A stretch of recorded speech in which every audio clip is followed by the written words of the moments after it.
Assalamualaikum warahmatullahi wabarakatuh.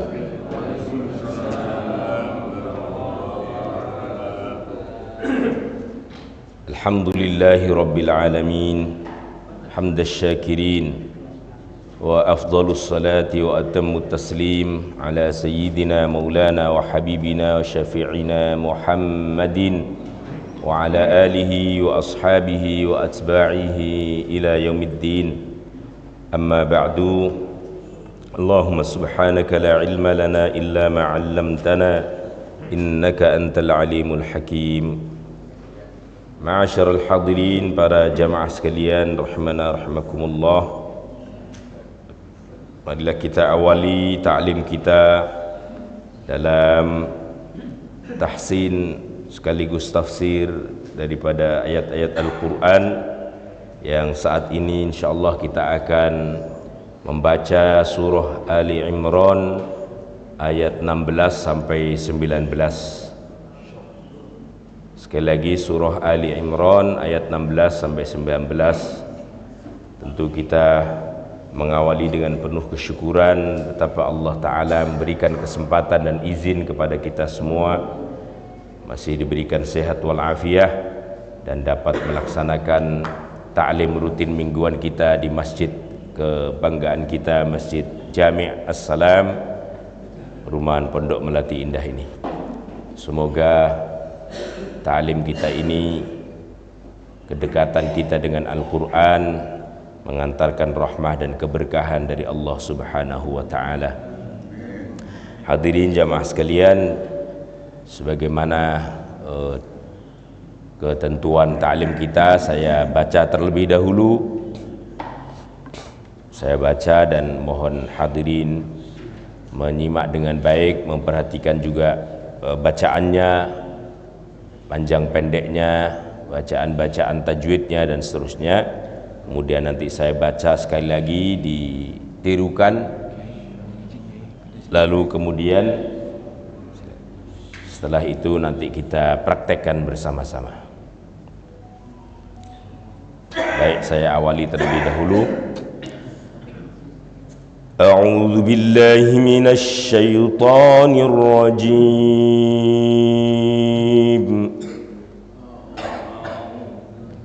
Bismillahirrahmanirrahim.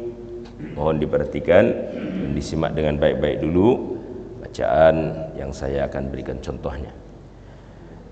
Alladzina yaquluna rabbana innana amanna faghfir lana dhunubana wa qina azaban nar. As-sabirina was-sadiqina wal-qanitina wal-munfiqina wal-mustaghfirina bil-ashar. Syahidallahu annahu la ilaha illa huwa wal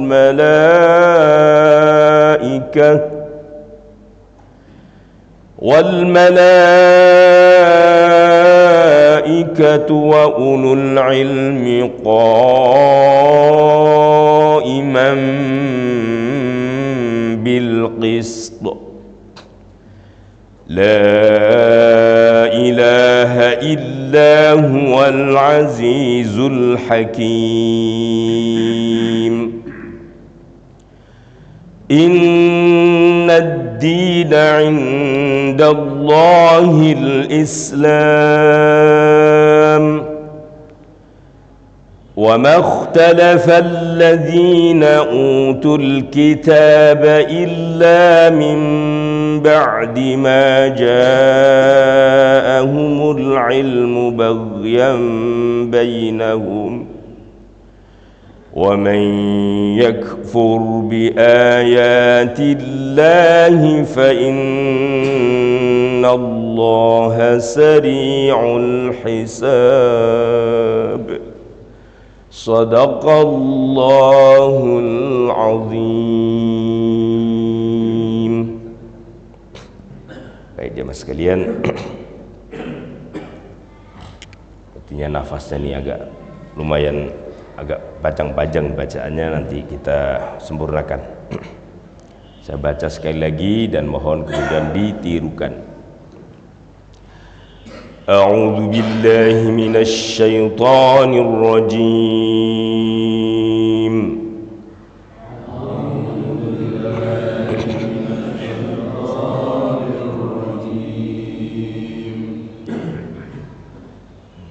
الذين يقولون ربنا إننا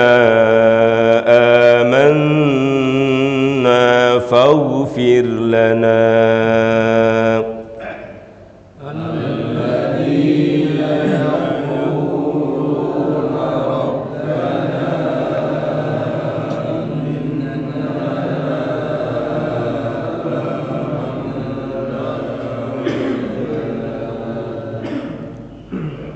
فاغفر لنا ذنوبنا وقنا عذاب النار.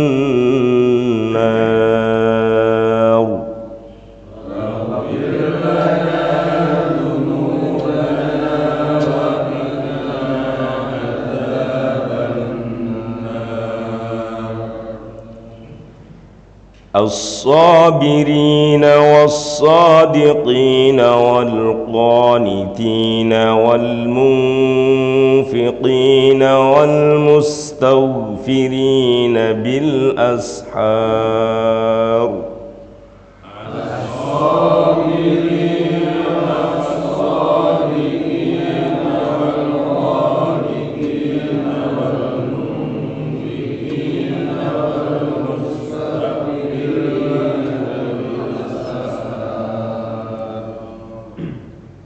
شهد الله أنه لا إله إلا هو والملائكة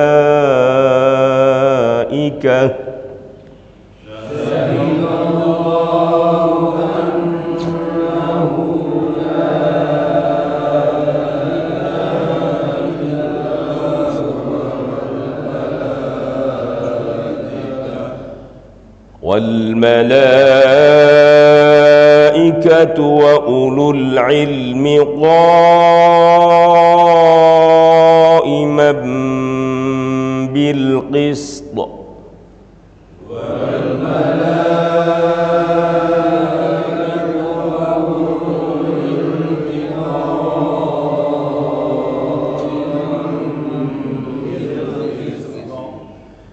لا إله إلا هو العزيز الحكيم.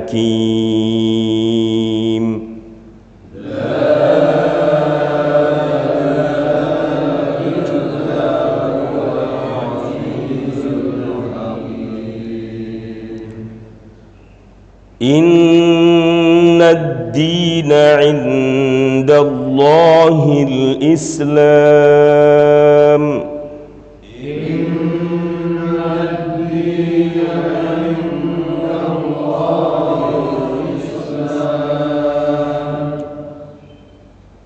وما اختلف الذين أوتوا الكتاب إلا من بعد ما جاءهم العلم بغيا بينهم.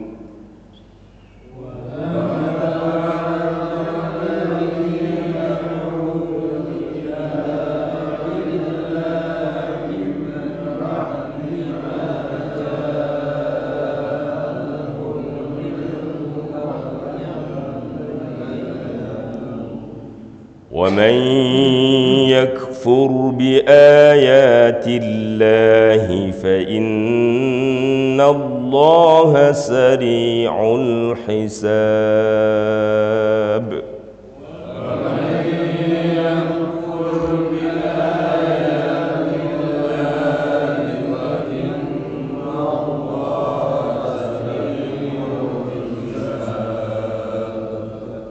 Sadaqallahul azim.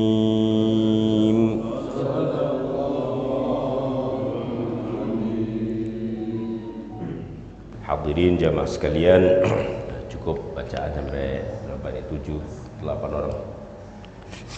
Besok kita lanjutkan lagi sesi berikutnya. Kalau kemarin kita sudah membahas dan mempelajari tentang teori ilmu tajwid, insyaallah saat ini meskipun tidak terlalu detail, tapi ada penjelasan juga yang perlu kita pahami bersama terkait dengan tafsir dan pesan-pesan ayat-ayat yang kita baca, terutama ayat 16 sampai 19 ini dari surah Ali Imran.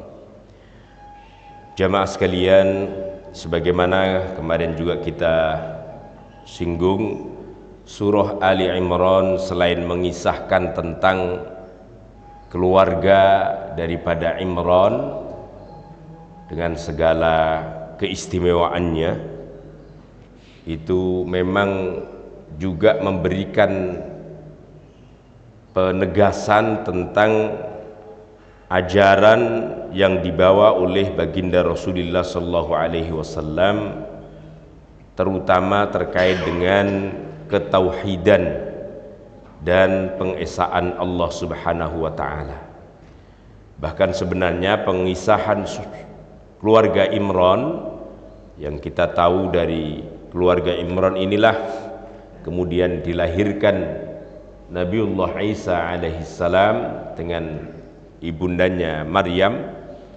Ibundanya Maryam adalah putri daripada Imran yang kemudian Allah pilih sebagai wanita yang melahirkan Nabiullah Isa alaihissalam. Jadi dalam surah Ali Imran ini Allah memberikan penjelasan secara lebih detail bagaimana pandangan Islam, pandangan Al-Quran terkait dengan Nabiullah Isa alaihissalam, yang membedakan sama sekali dengan pandangan atau keyakinan orang-orang Nasrani kala itu. Kita tahu nanti pada tepatnya ayat 33 memang Allah Ta'ala memberikan keistimewaan daripada keluarga Imran sebagaimana keluarga nabi-nabi yang terdahulu dijadikan oleh Allah sebagai model keluarga yang dipilih karena kemuliaan dan keistimewaannya. Dalam surah Ali Imran ayat 33 itu Allah berfirman, Innallaha astafa Adama wa Nuhan wa ala Ibrahim wa ala Imran 'alal alamin. Coba Masya Allah kita bisa perhatikan. Innallaha, sungguhnya Allah Ta'ala istafa, telah memilih Adama kepada Nabi Adam, wa Nuhan, dan kepada Nabi Nuh. Jadi yang di dalam ayat ini, ayat 33 ini, Allah menegaskan Allah telah memilih Nabi Adam, Nabi Nuh, dan kemudian wa ala Ibrahim. Disebutkan keluarga Ibrahim, bukan keluarga Adam, bukan keluarga Nuh, tapi Allah memilihnya Adam dan Nuh, kemudian keluarga Nabiullah Ibrahim. Karena dimulai dari keluarga Nabiullah Ibrahim inilah yang kemudian menurunkan para nabi-nabi, baik dari sisi Nabiullah Ismail yang sampai kemudian kepada Nabiullah Muhammad alaihissalam, maupun dari sisi Nabiullah Ishaq yang menurunkan nabi-nabi kaum Bani Israel. Wa ala Imrana, dan kemudian Allah memberikan keistimewaan dengan dipilihnya keluarga Imran alal alamin, di atas keluarga-keluarga daripada orang-orang yang ada di alam bumi ini, dibanding dengan semua yang ada di alam bumi. Artinya apa jemaah sekalian? Memang Allah Ta'ala memilih keluarga Ali Imran ini menjadi istilahnya role model yang menjadi inspirasi sekaligus teladan daripada umat manusia ini. Nah, pada ayat ini penting jamaah sekalian, Ayat ini meskipun mungkin secara general kita fahami, memberikan penjelasan dari ayat 16 tentang watak, sifat dan apa-apa yang dilakukan oleh orang-orang yang bertakwa. Orang-orang bertakwa itu orang yang bagaimana menyatakan di sini yaquluna rabbana, yaitu orang-orang yang selalu mengucapkan doa. Doanya diantaranya adalah Rabbana innana amanna faghfir lana dzunubana wa qina adzabannar. Ya Allah, ini doa yang patut kita hafal jamaah sekalian. Memang di surah Ali Imran ini ada beberapa doa yang sering kita baca, dan ini doa yang langsung diajarkan di dalam Al-Quran. Dari ayat 8 ayat 9 kemarin sudah diajarkan Rabbana la tuzigh qulubana ba'da idh hadaitana wa hab lana min ladunka rahmah innaka antal wahhab. Itu doa yang pertama. Terus doa berikutnya, ayat berikutnya Rabbana innaka jami'un nasi liyaumil la raiba fih innallaha la yukhliful mi'ad. Ini mohon kalau bisa kita hafalin doa-doa yang sekaligus kita juga menghafalkan Al-Quran. Ini juga doa yang sering dibaca oleh orang-orang bertakwa yang kemudian diabadikan di dalam Al-Quran. Rabbana innana amanna faghfir lana dzunubana wa qina adzabannar. Ya Allah, sebelum doa orang-orang bertakwa menyampaikan, ya Allah, innana sesungguhnya kami amanna telah beriman kepadamu ya Allah. Karenanya faghfir, ya, ayat 16, faghfir, ampunilah ya Allah lana kepada kami dzunubana atas segala dosa-dosa kami, waqina dan peliharalah, lindungilah kami adzabannar dari siksa api neraka. Jadi jamaah sekalian, ternyata dua yang diminta oleh orang-orang bertakwa itu yang sangat penting menurutnya, yaitu yang pertama apa? Diampuni segala dosa dan khilaf. Sekali lagi, orang kalau sudah diampuni dosa dan khilafnya itu dengan sendirinya rahmatnya Allah itu diturunkan, rahmat dan keberkahan Allah itu diberikan. Jadi sebenarnya kita ini dengan memperbanyak istighfar itu sudah sekaligus menjadi doa kita mendapatkan segala rahmat dan keberkahan dari Allah. Maka sering-seringlah beristighfar jamaah.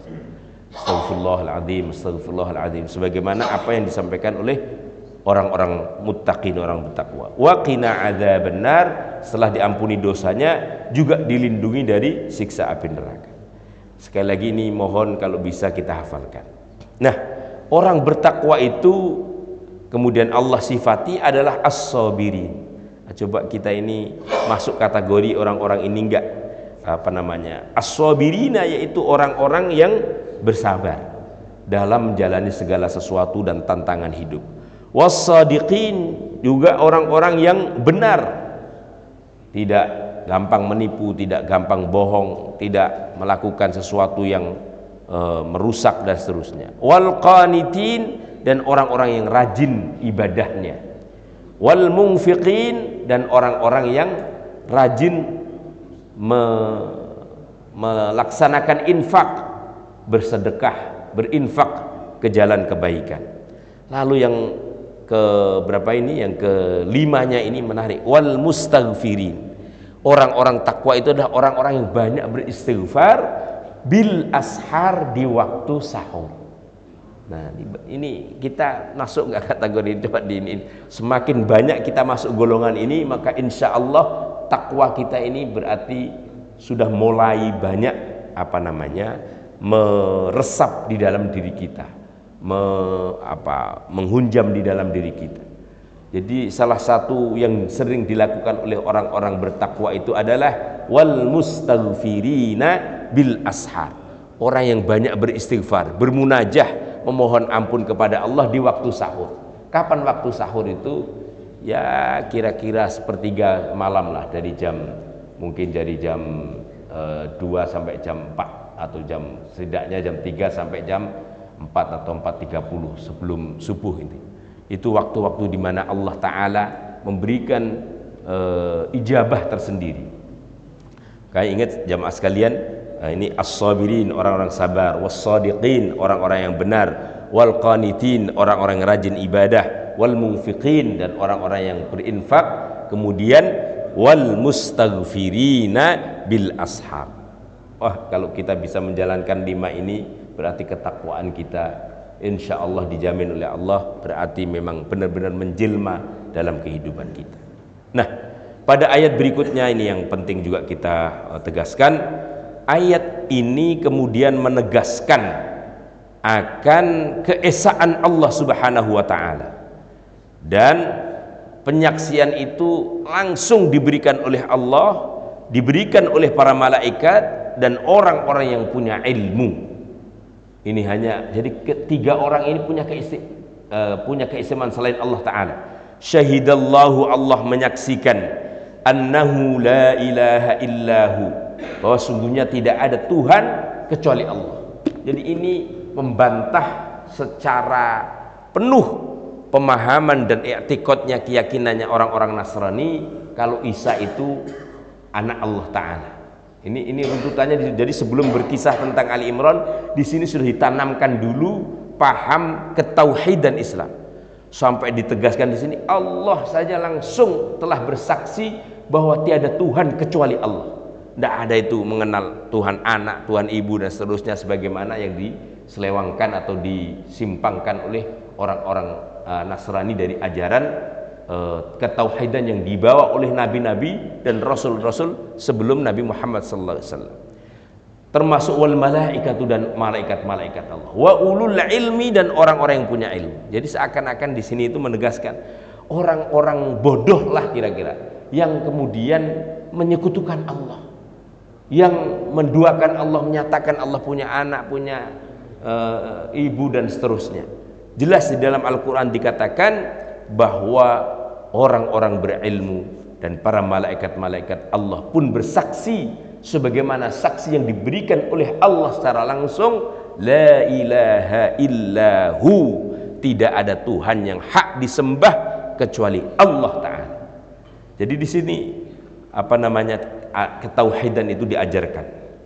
Maka sampai kemudian ayat ke-19, jamaah sekalian, ini menurut saya juga penting untuk kita ingat-ingat, syukur-syukur kita faham landasan kita kemudian beragama Islam itu ya ayat 19 surah Ali Imran ini. Innad dina, sesungguhnya agama, indallahi, menurut Allah taala yang diridhoinya, maksudnya al-Islam, ialah agama Islam.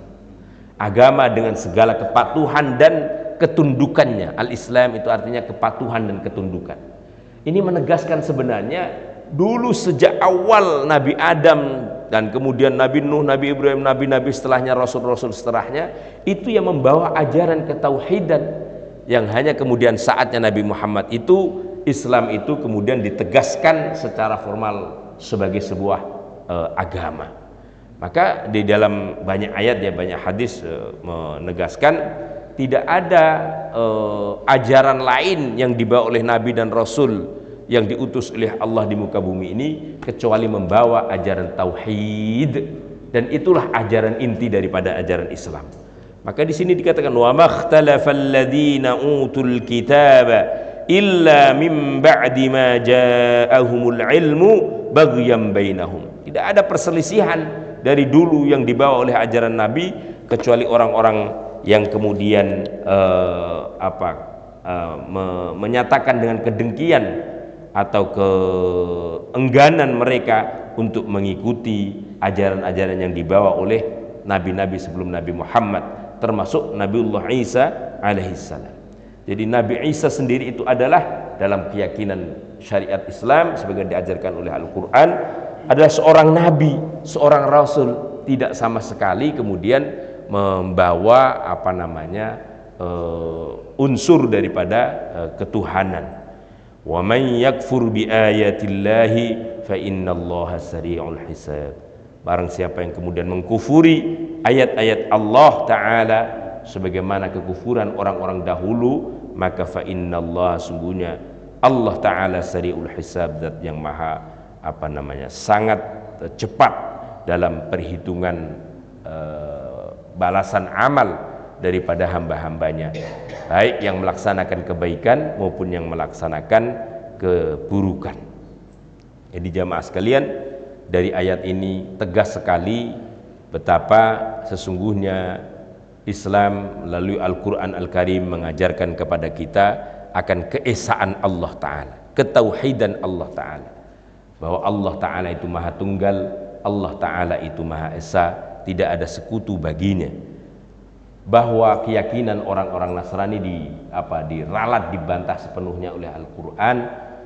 Tidak ada hubungan apapun Nabi Isa itu dengan unsur-unsur ketuhanan.